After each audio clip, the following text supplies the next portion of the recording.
Hey folks, and welcome back to another play along video. This one's quite exciting. This is a track recommended by a viewer, and it's a tune that I didn't know before I was recommended it. So I looked into it and it's actually really good fun, and I think you'll enjoy this one. The tune is called The Battle of Aughrim. Aughrim. I'm not exactly sure how to pronounce that, so do let me know if you know. It's an Irish tune, again, they're very popular, and it's a march. So that means it is in 2 beats per bar.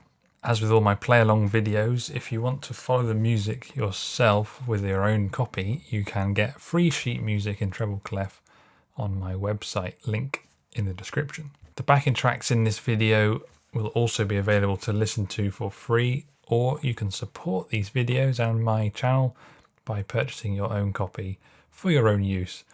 If you use it, maybe you use it in your own practice or even your own YouTube video, just let me know. I'd love to see and hear how the practice is going. As usual, we have 2 backing tracks, one slower and one faster, but first we always start with the tune, so I need an instrument. Let's start it really slowly with no repeats. Firstly, the A section.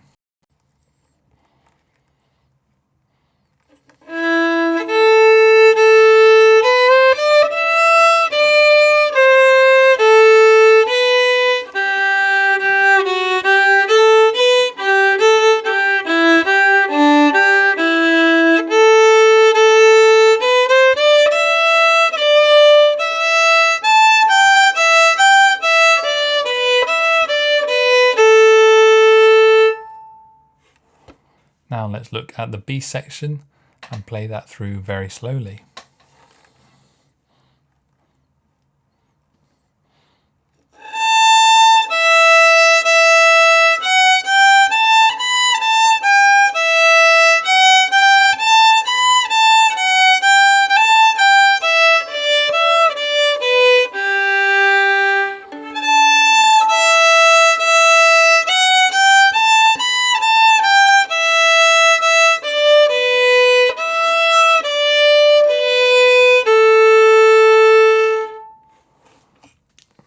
Now 2 little tips for this tune. If you want, you can add in these 2 little melodic passages to get you back to section A and to get you back to section B. To get back into section A, you can add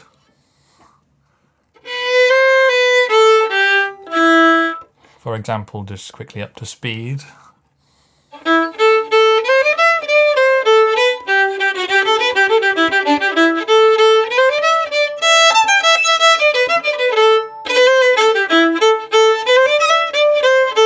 So once more, that is.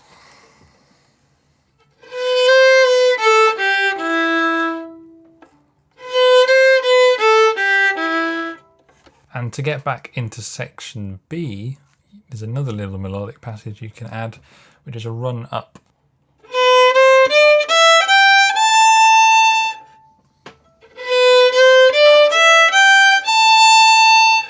Quickly in an example again, up to speed.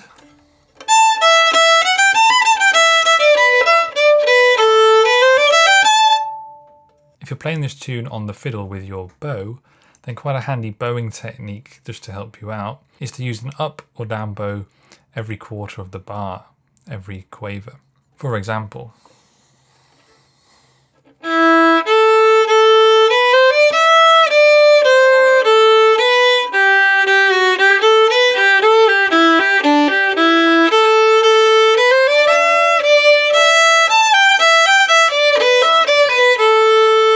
just going down, up, down, up, down, up, all the way through.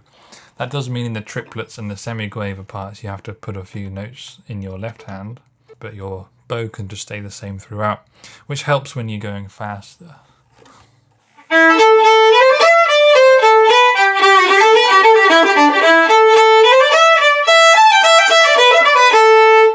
The bow is exactly the same, just down, up, down, up, down, up, down, up. A quick note for the accompanists among you, those playing guitar can pay attention to what's happening here, but for any other accompaniment the rules will still apply. The chords that I'm using in this track are a little bit more unusual perhaps to what you're used to, because we have some sixths and some nines and some twos written down. If you're not sure what these mean, all it is you add in that note of the scale corresponding to the number. So for example, if I just look at the score, if we're playing a G6, that means we're playing a G major chord with the sixth note of the G major scale, which is an E. So on a guitar, the E string is open. So on a guitar, that's quite straightforward. Normally, you play a G with the third fret of the E. Just take your finger off that, and then you've got a G6. The way I like to play it for this tune is to go on a third fret on the second string, just so that you have the D there. Either works. But you keep that E ringing. That comes in handy when we do some of the other chords in this piece as well. One of them is a D sus2. Again, it sounds complicated, but it's not that bad. D sus2 means you have a D major chord with a 2, the second note of the scale. So that's an E again in D major. So if we're playing that on the guitar, normally D major has the second fret of the E string. Again, you just take your finger off, and then you have a D sus2. Just remember not to play the bottom string if you're on guitar.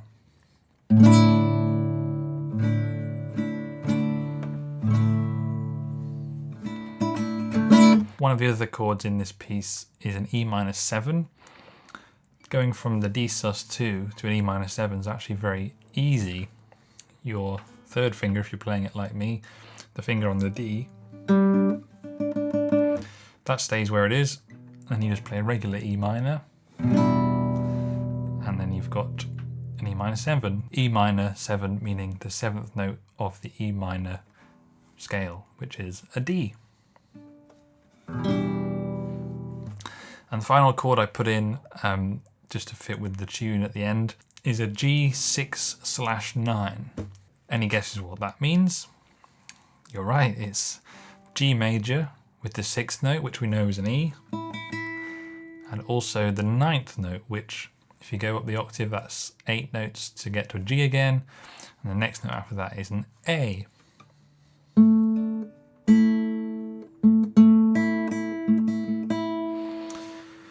So for this one, you can play it two ways. You can either play the traditional G major finger pattern and then slightly shift it around so that you've got an A.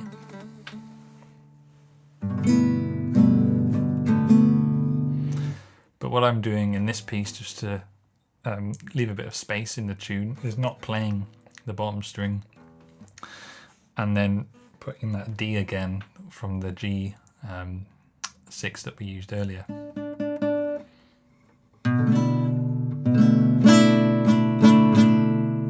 I hope that helps.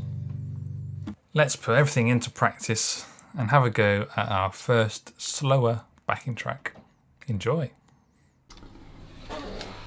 And I'm just quickly popping in from the future because I forgot to say, in the first time round of this slower backing track, the chords are basically in A minor, hovering around that with a few suspended notes in there, but a bit of a drone-like effect until an F major chord right at the end, and then second time round it's as written. So if you get a little bit stuck accompanying the first time round, try some A minor chords. Enjoy.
Great, I hope you enjoyed that one. It is really fun, and that particular backing track was inspired heavily by the reference track that the viewer who suggested this tune kindly sent to me.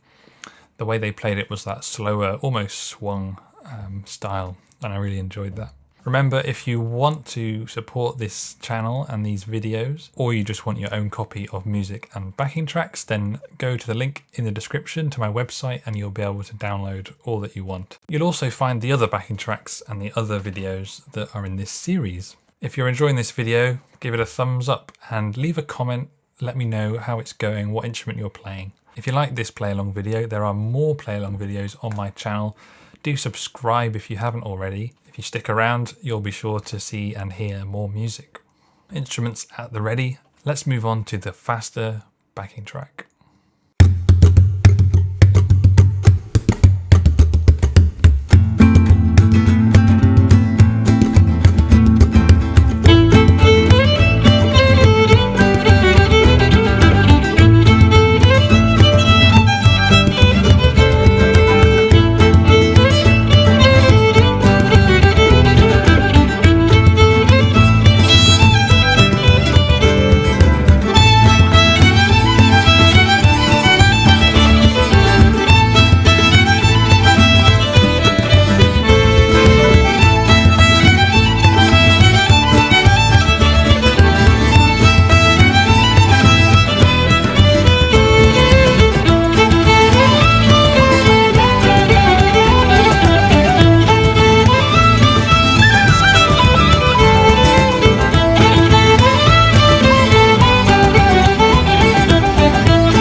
Great, I hope you really enjoyed that. It's a great piece, slow and fast, I found.